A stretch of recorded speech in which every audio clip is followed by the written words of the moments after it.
Hello viewers, कैसे हैं आप सब। उम्मीद करता हूं कि आप सब बिल्कुल ठीक होंगे। तो जिस तरह से आपको पता है, हमारे पास यहाँ पे मोंगोडीबी की लेक्चर सीरीज चल रही है। तो आज के इस लेक्चर के अंदर हम बात करने वाले हैं how to insert documents in collections. भाई देखो, प्रीवियस लेक्चर के अंदर मैंने आपको बताया था कि हम किस तरह से डेटाबेस क्रिएट कर सकते हैं मोंगोडीबी के अंदर, और किस तरह से डेटाबेस के अंदर कलेक्शंस क्रिएट कर सकते हैं। आज मैं आपको बताने वाला हूं कि कलेक्शंस के अंदर अगर हमें डॉक्यूमेंट्स इंसर्ट करना है तो वो काम हम किस तरह से कर सकते हैं। भाई जिस तरह मैंने आपको बताया था ना कि हमारे पास जो टेबल्स होते हैं, ठीक है, एसक्यूएल माई एसक्यूएल डेटाबेस के अंदर जो टेबल्स होते हैं उन्हें यहाँ पे हम कलेक्शंस कहते हैं, ठीक है। और फिर जब हम अपने टेबल्स के अंदर रोज इंसर्ट करते थे तो उन रोज को यहाँ पे कहा जा रहा है डॉक्यूमेंट्स।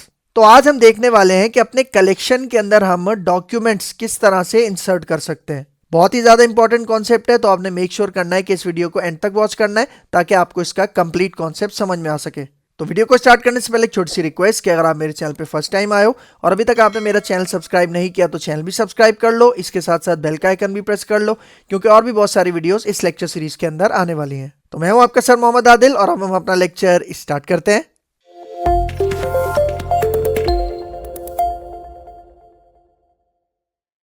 तो भाई देखो, how to insert documents in collections, ठीक है। तो मैं यहाँ पे आके आपको एक डायग्राम से एक कॉन्सेप्ट समझाना चाह रहा हूँ। ये कॉन्सेप्ट हमने अपने प्रीवियस लेक्चर्स के अंदर भी डिस्कस किया था, जिसमें मैंने आपको बताया था कि भाई हमारे पास मोंगोडीबी का सर्वर होता है जिसके अंदर हमारे पास हमारे डेटाबेसेस होते हैं। तो जब भी हमें डेटाबेस के साथ काम करना है तो उससे पहले हमें क्या करना है, अपने मोंगोडीबी का जो सर्वर होता है उसके साथ क्या करना है, कनेक्ट करना है। क्योंकि जब तक हम अपने मोंगोडीबी के सर्वर के साथ कनेक्ट नहीं होंगे तब तक हम अपने डेटाबेस को एक्सेस नहीं कर सकते। और डेटाबेस के अंदर सारा रिकॉर्ड्स किसके अंदर स्टोर होता है, कलेक्शंस के अंदर स्टोर होता है। कलेक्शंस वही चीज जो हम एसक्यूएल माई एसक्यूएल ओरेकल में टेबल्स का कॉन्सेप्ट पढ़ते थे ना, वही चीज यहाँ पे कलेक्शंस है। और जब हम टेबल्स के अंदर वहां पे रोज इंसर्ट करते थे तो यहाँ पे कलेक्शंस के अंदर हम क्या इंसर्ट करते हैं, डॉक्यूमेंट्स इंसर्ट करते हैं। अब सिंगल डॉक्यूमेंट भी हो सकता है, मल्टीपल डॉक्यूमेंट्स भी हो सकते हैं, मतलब हजारों लाखों की तादाद में हमारे पास जिस तरह से रोज होती थी उसी तरह से हमारे पास क्या हो सकते हैं, कलेक्शंस के अंदर डॉक्यूमेंट्स हो सकते हैं। ठीक है, तो सबसे पहले हम यहाँ पे बात करते हैं कि हमारे पास कौन कौन से ऐसे मेथड्स हैं जिनकी मदद से हम अपने कलेक्शंस के अंदर डॉक्यूमेंट इंसर्ट कर सकते हैं। ठीक है, तो यहाँ पे देखो, there are two methods to insert documents into a MongoDB database. मतलब हमारे पास कितने मेथड्स हैं, दो मेथड्स हैं। ठीक है, यहाँ पे देखो, सबसे पहला कहलाता है इंसर्ट वन और दूसरा हमारे पास कहलाता है इंसर्ट मैनी।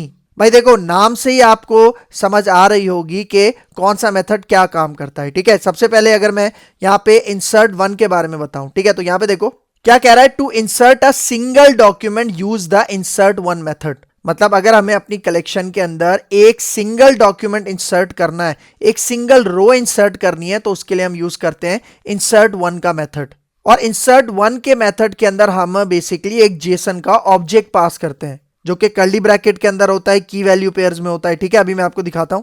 फिर देखो second point, this method inserts a single object into the database. मतलब अगर हम जेसन की लैंग्वेज के अंदर बात करें तो वो जो सिंगल आपके पास डॉक्यूमेंट होता है ना, उसको हम बेसिकली क्या कहते हैं, सिंगल ऑब्जेक्ट। तो हम सिंगल ऑब्जेक्ट इस मेथड की मदद से अपने डेटाबेस की कलेक्शन के अंदर पास कर सकते हैं। ठीक है, फिर यहां पे देखो नेक्स्ट मेथड है हमारे पास इंसर्ट मैनी। अब देखो नाम से ही जाहिर है कि क्या करेगा, देखो क्या कह रहा है, to insert multiple documents at once use the insert many method.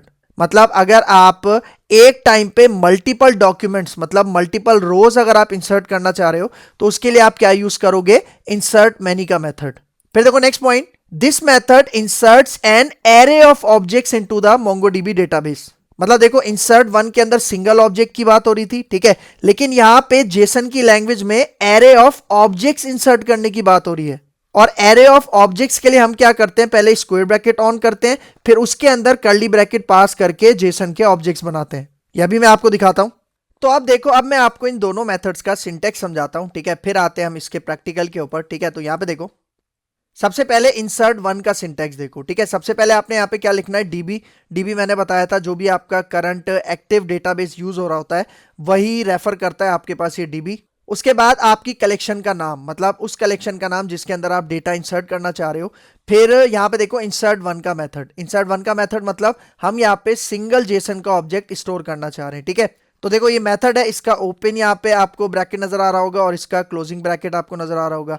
तो इसके बीच में अब हमें क्या पास करना है, जेसन का ऑब्जेक्ट पास करना है। ठीक है, तो जेसन का ऑब्जेक्ट कुछ इस तरह से पास होगा। सबसे पहले आपने कर्ली ब्रैकेट ऑन और ऑफ करने हैं और उसके बीच में जो आप वैल्यूज पास करोगे ना, जो डेटा पास करोगे, वो बेसिकली की वैल्यू के पेयर में होगा, की वैल्यू फॉर्मेट में होगा। जिस तरह यहाँ पे देखो मुझे नेम पास करना है, ठीक है, तो नेम की हो गया और फॉर एग्जांपल नेम के अंदर मुझे आदिल स्टोर करना है अपना नाम, तो आदिल में यहाँ पे डबल कोट्स के अंदर एज अ वैल्यू लिखूंगा। फिर सेम इसी तरह अगर मुझे यहाँ पे फॉर एग्जांपल जेंडर लिखना है तो जेंडर उसकी की में आएगा और डबल कोट्स में मेल आ जाएगा। तो ये जो आपको कर्ली ब्रैकेट में नजर आ रहा है ना, ये कहलाता है सिंगल जेसन ऑब्जेक्ट। तो जब मैं ये पूरी कमांड, ये पूरी लाइन लिख के एंटर करूंगा अपने मोंगोडीबी शेल के अंदर, तो क्या होगा, एक रिकॉर्ड मेरे कलेक्शन के अंदर इंसर्ट हो जाएगा। ठीक है, ठीक है, फिर आगे आ जाओ। अब यहाँ पे देखो बात करते हैं इंसर्ट मैनी की। ठीक है, तो इंसर्ट मैनी का भी सिंटेक्स थोड़ा सा डिफरेंट है। यहाँ पे देखो पहले आपने उसी तरह डीबी, फिर कलेक्शन का नाम जिसके अंदर आप मल्टीपल जेसन के ऑब्जेक्ट्स इंसर्ट करना चाह रहे हो, फिर यहाँ पे देखो इंसर्ट मैनी का ये जो मेथड है उसका नाम, फिर देखो उसके पेरेंथीसिस है और उसके बाद देखो बहुत ज्यादा इंपॉर्टेंट एक चीज, क्योंकि यहां पे मैंने क्या बताया, जेसन की लैंग्वेज में हम एरे ऑफ ऑब्जेक्ट्स यहां पे स्टोर करेंगे, मतलब मल्टीपल हमारे पास क्या होंगे, ऑब्जेक्ट्स होंगे। तो उन ऑब्जेक्ट्स का हम एक एरे बनाएंगे, इसलिए मैंने यहाँ पे स्क्वायर ब्रैकेट का ये सिंबल लगाया है। ठीक है, फिर उसके अंदर आप चाहो तो एक रो इंसर्ट करो, 2 करो, 3 करो। ठीक है, इस तरह से हम क्या करेंगे, इसके अंदर एरे ऑफ ऑब्जेक्ट्स इंसर्ट करवाएंगे अपनी इस कलेक्शन के अंदर। याद रखना ये हमारे पास जो इंसर्ट मैनी का मेथड यूज होता है, ये एक से ज्यादा रोज इंसर्ट करने के लिए यूज होता है, क्योंकि अगर आपने एक रो इंसर्ट करनी है तो आप इंसर्ट 1 का मेथड यूज करोगे। ठीक है, इस तरह से यहाँ पे देखो मैंने 3 ऑब्जेक्ट्स पास कर लिए कर्ली ब्रैकेट की मदद से, और देखो जो लास्ट हमारे पास ऑब्जेक्ट है उसके एंड में मैंने कॉमा नहीं लगाया। कॉमा नहीं लगाया इसका मतलब ये वाला जो हमारा थर्ड ऑब्जेक्ट है, ये हमारा लास्ट ऑब्जेक्ट है जो हम इसके अंदर इंसर्ट करवा रहे हैं। ठीक है, तो ये है इन दोनों का सिंटैक्स। अब चलते हैं इसके प्रैक्टिकल के ऊपर। ठीक है, तो मैं चलता हूं अपने मोंगो शेल पे। ठीक है, शॉर्टकट मैंने बताया था, आप अपने कीबोर्ड से प्रेस करो विंडो आर, आपके पास ये ओपन हो जाएगा। रन कमांड, इसके अंदर आप लिखो cmd, एंटर करो। ठीक है, देखो ये आपको नजर आ रहा है हमारा यूजर आ गया। लेकिन भाई देखो एक बात आपने हमेशा याद रखनी है। ठीक है, मैं चलता हूं अपने मोंगोडीबी कंपस में। ठीक है, आप यहां से सर्च कर सकते हो मोंगोडीबी कंपस, ये तो आपको नजर आ रहा है मोंगोडीबी कंपस। ठीक है, आप इसके ऊपर क्लिक करोगे ऑन हो जाएगा। मैंने इसको नीचे ऑलरेडी ऑन किया हुआ है, यहाँ पे देखो ये रहा। यहाँ पे देखो मोंगोडीबी का हमारा वो कनेक्शन जो हमने लास्ट लेक्चर के अंदर क्रिएट किया था, इसके अंदर हमें कुछ डेटाबेसेस भी मिले थे। ठीक है, ये ऑलरेडी यहाँ पे पहले से कनेक्ट हुआ हुआ है। अगर ये पहले से कनेक्ट ना हो तो यहाँ पे आपके पास देखो, जहां पे मेरा माउस है ना, यहाँ पे कनेक्ट का एक बटन आ रहा होता है। ठीक है, मैं आपको दिखा देता हूँ। मैं इसको पहले डिस्कनेक्ट करता हूँ। यहाँ पे देखो मैं 3 डॉट्स में जाता हूँ, क्लिक करते हैं और यहाँ पे देखो पहले मैं इसको डिस्कनेक्ट करता हूँ, और जैसे ही देखो डिस्कनेक्ट किया तो यहाँ पे देखो कनेक्ट का बटन आ रहा है। तो जब भी आप अपना मोंगोडीबी यहाँ पे जो कंपास है जैसे ही ऑन करोगे तो आपको लाजमी अपने इस कनेक्शन को कनेक्ट करना है। कनेक्ट करोगे उसके बाद ही आपका जो मोंगो शेल है वो हमारे सर्वर से कनेक्ट हो पाएगा। ठीक है, तो आपने यहाँ पे आके कनेक्ट के ऊपर क्लिक करना है। जैसे ही कनेक्ट करोगे एक मैसेज आ जाएगा नीचे, कनेक्टेड टू मोंगोडीबी, और उसके अंदर जो भी सैंपल डेटाबेसेस हैं वो यहाँ पे हमें शो हो रहे हैं। ठीक है, अब चलते हैं हम अपने मोंगो शेल पे। तो उसके लिए यहाँ पे देखो हमने cmd ओपन किया हुआ है। ठीक है, तो देखो यहाँ पे हमारे पास आ रहा है हमारा cmd कमांड प्रॉम्प्ट। भाई देखो आप यहाँ से भी अपना वो जो सर्वर है ना मोंगोडीबी का, वो आप यहाँ से भी क्या कर सकते हो, स्टार्ट कर सकते हो। उसके लिए आपको यहाँ पे लिखना पड़ेगा mongoD। ये कमांड लिख के आप जैसे ही एंटर करोगे आपका सर्वर क्या हो जाएगा, स्टार्ट हो जाएगा। तो यहाँ से भी सर्वर स्टार्ट कर सकते हो, और मोंगोडीबी ये जो कंपास है यहाँ से भी जाके इसको आप स्टार्ट कर सकते हो, कनेक्ट कर सकते हो। ठीक है, मैं इसको यहाँ से हटाता हूँ mongoD, और मैं यहाँ पे क्या लिखूंगा, mongosh। ठीक है, तो जैसे आप mongosh लिख के यहाँ पे एंटर करोगे, यहाँ पे देखो आपको मोंगोडीबी और mongosh का वर्जन दिखा रहा है, और यहाँ पे बता रहा है कि भाई हम इस सर्वर से सक्सेसफुली कनेक्ट हो चुके हैं। उसका पोर्ट नंबर भी आपको यहाँ पे दिखा रहा है। तो भाई देखो ये जो इसके अंदर ये जो हमारे पास फॉन्ट है उसका मैं साइज इंक्रीज करता हूँ। तो उसके लिए आप यहाँ पे राइट क्लिक करो टॉप पे, यहाँ पे देखो आप प्रॉपर्टीज में आ जाओ। यहाँ पे देखो बहुत सारे ऑप्शंस आपको नजर आ रहे हैं। हम चलते हैं यहाँ पे फॉन्ट पे, और यहाँ से देखो आपने फॉन्ट साइज यहाँ पे सिलेक्ट कर लेना है। मैं फॉर एग्जाम्पल यहाँ पे इसको कह देता हूँ 28 सेलेक्ट करते हैं, और यहाँ से अगर आप इसको बोल्ड करना चाहो, ठीक है, मैं ये वाला यूज कर लेता हूँ सेमी बोल्ड। और भी बहुत सारे फॉन्ट है आप यहाँ से देख सकते हो, और यहाँ पे आके मैं ओके करता हूँ। तो देखो जैसे मैंने ओके किया, यहाँ पे देखो अब आपको ये नजर आ रहा होगा सही से। इसको मैं डबल क्लिक करके यहाँ पे बड़ा कर देता हूँ। ठीक है, देखो अभी हमारे पास एक टेस्ट डेटाबेस यहाँ पे दिखा रहा है, लेकिन हमें ये वाला यूज नहीं करना, बल्कि मैं यहाँ पे कहता हूँ यूज। मैं एक नया यहाँ पे डेटाबेस क्रिएट कर रहा हूँ, उसका मैं नाम यहाँ पे रख देता हूँ एम्प्लॉय डीबी। ठीक है, ये मैंने अपने डेटाबेस का नाम रखा जो मैं क्रिएट करना चाह रहा हूँ। ठीक है, यूज कमांड के साथ इसको यूज करेंगे, एंटर करेंगे, तो देखो क्या मैसेज आ रहा है, switch to DB employ DB. इसका मतलब इसने एम्प्लॉय डीबी के नाम से एक डेटाबेस क्रिएट किया और उसके अंदर ये एंटर हो गया। तो अब इसके अंदर मैं एक कलेक्शन बनाऊंगा, ठीक है। तो कलेक्शन के लिए यहाँ पे देखो डीबी, ये डीबी किसको रेफर कर रहा है, एम्प्लॉय डीबी को रेफर कर रहा है। और यहाँ पे भी देखो लेफ्ट साइड पे आपको डेटाबेस दिखा रहा है जो कि इस वक्त एक्टिव है, ठीक है। उसके बाद यहाँ पे हम एक मेथड यूज करेंगे जो कि हमने लास्ट क्लास में ही पढ़ा था, जिसका नाम है क्रिएट कलेक्शन। और इसके अंदर हम यहाँ पे पास कर देंगे अपने कलेक्शन का नाम। फॉर एग्जाम्पल मैं यहाँ पे अपनी कलेक्शन का नाम कह देता हूँ एम्प्लॉय कॉल, ठीक है। कॉल का मतलब कलेक्शन, ठीक है। तो यहाँ पे ये मैंने कमांड लिखी और यहाँ पे आके एंटर करता हूँ। तो देखो जैसे ही एंटर किया यहाँ पे क्या मैसेज आ रहा है, ओके 1, इसका मतलब है सक्सेसफुल ये क्रिएट हो चुका है। मैं यहाँ पे CLS कर देता हूँ, ये स्क्रीन क्लियर कर देता हूँ, ठीक है। अब टॉप पे देखो आपको यहाँ पे नजर आ रहा है। अब अगर मैं यहाँ पे कलेक्शन देखना चाहूँ, ठीक है, तो उसके लिए कमांड मैंने आपको बताई थी शो कलेक्शंस, मतलब एम्प्लॉय डीबी के अंदर जितनी भी कलेक्शंस हैं वो दिखाओ। एंटर करता हूँ तो ये देखो अभी जस्ट हमने एक कलेक्शन बनाई है जिसका नाम क्या रखा है हमने, एम्प्लॉय कॉल। तो अब मुझे इस एम्प्लॉय कॉल के अंदर, मतलब इस एम्प्लॉय वाली कलेक्शन के अंदर मुझे डॉक्यूमेंट्स इंसर्ट करने हैं। तो सबसे पहला मेथड मैं यूज करूंगा इंसर्ट 1 वाला। तो उसके लिए यहाँ पे देखो सबसे पहले डीबी यहाँ पे लिखूंगा, डीबी के बाद हमारी कलेक्शन का नाम जो कि था एम्प्लॉय अंडरस्कोर कॉल, और उसके बाद मेथड में यहाँ पे यूज करूंगा इंसर्ट 1, ठीक है। 1 का O कैपिटल है, आपने याद रखना है, ठीक है। और उसके बाद यहाँ पे मुझे क्या करना है, यहाँ पे मुझे एक सिंगल ऑब्जेक्ट, जेसन का ऑब्जेक्ट पास करना है। तो उसके लिए यहाँ पे देखो ये एम्प्लॉय है, तो उसके लिए मैं सबसे पहले एक की बनाता हूँ नेम, और नेम के अंदर मैं यहाँ पे नेम स्टोर कर देता हूँ। फॉर एग्जाम्पल अपना नाम मैं यहाँ पे स्टोर कर देता हूँ आदिल। उसके बाद कॉमा, मतलब ये ऑब्जेक्ट की एक प्रॉपर्टी हो गई। दूसरा मैं यहाँ पे स्टोर करता हूँ फॉर एग्जाम्पल एज, एज में यहाँ पे कहता हूँ फॉर एग्जाम्पल 28, फिर कॉमा, और उसके बाद अब यहाँ पे मैं कह देता हूँ फॉर एग्जाम्पल डेजिग्नेशन, ठीक है। और डेजिग्नेशन के अंदर फॉर एग्जाम्पल मैं यहाँ पे पास कर देता हूँ मैनेजर, ठीक है। और यहाँ पे आके इसका ये जो कर्ली ब्रैकेट है उसको मैं क्लोज कर देता हूँ, मतलब ये ऑब्जेक्ट मैंने यहाँ पे क्लोज कर दिया और इसका डबल कोट भी क्लोज कर दिया। तो यहाँ पे एक चीज नोटिस करो, ये मैंने पूरा का पूरा जेसन ऑब्जेक्ट पास किया है। तो देखो जहां पे मैं स्ट्रिंग पास कर रहा था वहां पे मैंने डबल कोट्स यूज किए, लेकिन जहां पे मैं इंटीजर पास कर रहा था वहां पे मैंने डबल कोट नहीं दिया।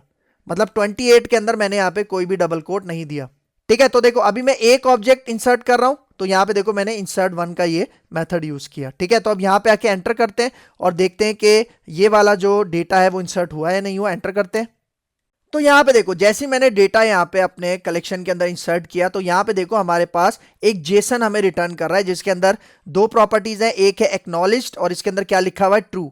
इसका मतलब ये जो डॉक्यूमेंट है ये सक्सेसफुली हमारी कलेक्शन के अंदर इंसर्ट हो चुका है। अगर इंसर्ट नहीं होता, कोई इशू आ जाता, तो यहाँ पे ट्रू की जगह फॉल्स आ सकता था। लेकिन अब यहाँ पे एक चीज नोटिस करो, बहुत ज्यादा इंपॉर्टेंट भाई। देखो जब हमने कलेक्शन बनाई थी उसके अंदर हमने कोई आईडी स्पेसिफाई नहीं की थी, मतलब कोई यूनिक आईडी या कोई यूनिक डेटा यहाँ पे मैंने नहीं डाला था उस रो के साथ। जिस तरह आपने एसक्यूएल माई एसक्यूएल में देखा होगा कि हम वहाँ पे एक कॉलम प्राइमरी की का बनाते थे और उसके अंदर एक यूनिक वैल्यू हर दफा इंसर्ट होती थी। लेकिन यहाँ मोंगोडीबी के अंदर ये चीज ऑटोमेटिक कौन हैंडल कर रहा है, हमारा मोंगोडीबी हैंडल कर रहा है। किस तरह से हैंडल कर रहा है ये देखो, जैसे मैंने अपने कलेक्शन के अंदर ये वाला डॉक्यूमेंट, आदिल का जो डॉक्यूमेंट है, आदिल की जो रो है, जैसी वो मैंने इंसर्ट करवाई, तो यहां पे देखो इसने एक हमें यूनिक आईडी ऑटोमेटिक जनरेट करके दे दी, ठीक है। मतलब ये जो मैंने डॉक्यूमेंट इंसर्ट किया है ना, उसकी ये वाली आईडी है, ये जो आपको ग्रीन कलर में नजर आ रही है। तो जब मैं अब आपको कलेक्शन का डेटा दिखाऊंगा ना, तब आपको हर रो के साथ, मतलब हर डॉक्यूमेंट के साथ आपको उसकी ये यूनिक आईडी भी नजर आएगी, जिससे हम हर डॉक्यूमेंट को यूनिकली आइडेंटिफाई कर पाएंगे। सेम उसी तरह जिस तरह हम एसक्यूएल माई एसक्यूएल के अंदर हर रो को प्राइमरी की मदद से यूनिकली आइडेंटिफाई करते थे ना, तो सेम उसी तरह हमारे पास कुछ इस तरह का कॉन्सेप्ट है। तो भाई देखो अब अगर मुझे ये वाली कलेक्शन देखना है कि भाई इसके अंदर कितने रिकॉर्ड्स मैंने इंसर्ट किए हैं, तो आपने यहाँ पे क्या करना है, यहाँ पे आपने लिखना है सबसे पहले डीबी, डीबी के बाद अपनी कलेक्शन का नाम, ठीक है। हमारी कलेक्शन का नाम क्या है, एम्प्लॉय अंडरस्कोर कॉल, और उसके बाद डॉट लगा के यहाँ पे देखो हमारे पास एक मेथड होता है जिसका नाम है फाइंड। फाइंड मेथड को अभी हम आगे जाके डीप में कवर करेंगे। यहां तक आप समझो कि फाइंड की मदद से हम क्या कर रहे हैं कि हमारे एम्प्लॉय कलेक्शन का जितना भी डेटा है ना, वो हम यहाँ पे क्या कर रहे हैं, गेट कर रहे हैं। मतलब समझ लो जिस तरह एसक्यूएल माई एसक्यूएल के अंदर हम लिखते थे ना, select asterisk from table name, मतलब select all from table name, उसी तरह का काम मैं यहाँ पे कर रहा हूँ इस कमांड की मदद से, ठीक है। तो यहाँ पे देखो जैसे मैं एंटर करूंगा तो ये देखो इसने हमें आदिल का रिकॉर्ड दिखाया और उसके साथ देखो वही आईडी यहाँ पे उसने एसोसिएट कर दी, लिंक करवा दी, जो उसने यहाँ पे हमें जनरेट करके दी थी, देख रहे हो। तो भाई अगर मैं इसके अंदर एक और रिकॉर्ड इंसर्ट करता हूं, ठीक है, मैं सबसे पहले यहाँ पे CLS करता हूं और एक और रिकॉर्ड में यहाँ पे इंसर्ट करता हूं, ठीक है, अप एरो की करके ये वाली कमांड वापस ले आता हूं, ठीक है। अब यहाँ पे मैं फॉर एग्जांपल डेटा चेंज कर लेता हूं। मैं यहाँ पे क्या देता हूं कि भाई एक एम्प्लॉय है, वो अकाउंटेंट है, ठीक है, उसकी एज यहाँ पे है 32 और उसका नाम है फॉर एग्जाम्पल कुमार, ठीक है, कुमार उसका नाम है। तो अब ये एक और रो में यहाँ पे इंसर्ट करवाना चाह रहा हूं, तो यहाँ पे आके जैसे एंटर करूंगा तो ये देखो दोबारा आपके पास क्या आ रहा है, एक्नॉलेज ट्रू, इसका मतलब डेटा इंसर्ट हो चुका है। और देखो दोबारा इसने यहाँ पे एक यूनिक आईडी हमें जनरेट करके दी है, ठीक है। तो अब ये वाला रिकॉर्ड भी हम चेक करते हैं, ठीक है, इसको देखते हैं। तो उसके लिए कमांड मैंने आपको बताई, DB, उसके बाद कलेक्शन का नाम और फिर फाइंड का मेथड, ठीक है। तो यहाँ पे आके एंटर करते हैं तो ये देखो 2 रिकॉर्ड इंसर्ट हो गए, एक तो आदिल का रिकॉर्ड इंसर्ट हो गया और दूसरा कुमार का रिकॉर्ड इंसर्ट हो गया। और देखो ये जो हमें डेटा दिखा रहा है, ये भी देखो एरे ऑफ ऑब्जेक्ट्स की मदद से दिखा रहा है, देख रहे हो, मतलब ये 2 ऑब्जेक्ट्स हैं और इनको एरे के अंदर क्या किया हुआ है, कंबाइन किया हुआ है, देख रहे हो। तो इसी तरह से अब हमें मल्टीपल रिकॉर्ड जब हम इंसर्ट करेंगे ना, तब भी हम यही वाली टेक्निक यूज करेंगे जिस टेक्निक के अंदर ये डेटा हमें यहाँ पे डिस्प्ले करवा रहा है, ठीक हो गया। तो यहाँ पे आके मैं CLS करता हूं दोबारा, ठीक है। देखो अब हम यहाँ पे यूज करते हैं इंसर्ट मैनी वाला जो हमारे पास मेथड था, उसके थ्रू मल्टीपल हम यहाँ पे रिकॉर्ड इंसर्ट करवाते हैं। लेकिन उसके लिए यहाँ पे देखो मैं नोटपैड ओपन करता हूँ, ठीक है। नोटपैड में क्यों ओपन कर रहा हूँ, क्योंकि अब हमें मल्टीपल लाइंस अपने टर्मिनल के अंदर डालनी है।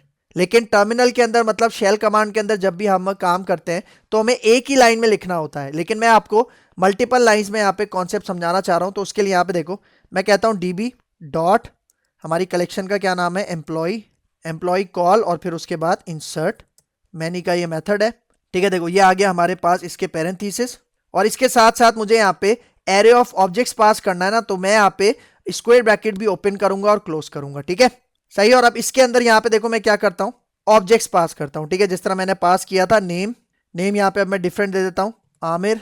एज यहाँ पे मैं कर देता हूँ फॉर एग्जाम्पल 26। डेजिग्नेशन यहाँ पे मैं इसका कर देता हूँ इंचार्ज, ठीक है, सही। और यहाँ पे कॉमा लगाते हैं, इसको मैं कॉपी करता हूँ और यहाँ पे आके मैं इसको पेस्ट करता हूँ, ठीक है। फॉर एग्जाम्पल जस्ट मैं यहाँ पे 2 रोज इंसर्ट कर रहा हूँ, ठीक है। लास्ट वाले ऑब्जेक्ट्स में से मैं यहाँ पे क्या कर रहा हूँ, एंड में कॉमा हटा रहा हूँ और यहाँ पे हम डेटा चेंज कर देते हैं। मैं यहाँ पे क्या देता हूँ, प्रेम यहाँ पे कर देता हूँ, ठीक है। प्रेम की एज हम यहाँ पे कर देते हैं 29 और डेजिग्नेशन हम यहाँ पे कर देते हैं PA, ठीक है, मतलब पर्सनल असिस्टेंट, सही। तो देखो अब मैं इस पूरे डॉक्यूमेंट को यहाँ से क्या करता हूँ, मतलब एरे ऑफ ऑब्जेक्ट को यहाँ से कॉपी करता हूँ और अब इसको टर्मिनल में कैसे पेस्ट करेंगे, यहाँ पे देखो मुझे अपने माउस से यहाँ पे राइट क्लिक करना है, ठीक है, राइट क्लिक करना है। तो देखो जैसे ही मैंने अपने माउस से राइट क्लिक किया तो ये देखो वो जो मैंने नोटपैड के अंदर एरे ऑफ ऑब्जेक्ट लिखा था ना, वो पूरा का पूरा यहाँ पे आ चुका है। क्योंकि देखो अगर मैं ये वाला यही टर्मिनल में लिखता ना, शेल में लिखता, तो मुझे एक ही लाइन में सारा लिखना पड़ता, जिससे आपको समझ में नहीं आता। इसलिए मैंने यहाँ पे नोटपैड का सहारा लिया, ठीक है। कॉपी किया यहाँ से, Ctrl+C किया और यहाँ पे आके जस्ट मैंने अपने माउस से क्या किया, राइट क्लिक किया, तो ये ऑटोमेटिक यहाँ पे कॉपी पेस्ट हो गया। तो अब देखो आप यहाँ पे देख लो कोई एरर तो नहीं है, सारी चीजें बिल्कुल सही है, ठीक है। तो यहाँ पे आके अब सिंपल मैं क्या करता हूँ, एंटर करता हूँ।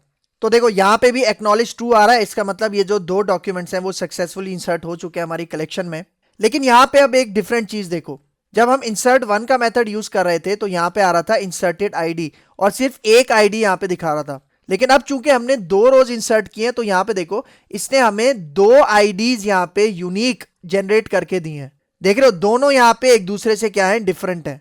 तो इन आईडीज की खास बात यही है जो MongoDB हमें जनरेट करके देता है हमारे डॉक्यूमेंट के लिए, कि ये हमेशा यूनिक होंगी, ये कभी भी डुप्लीकेट नहीं हो सकती।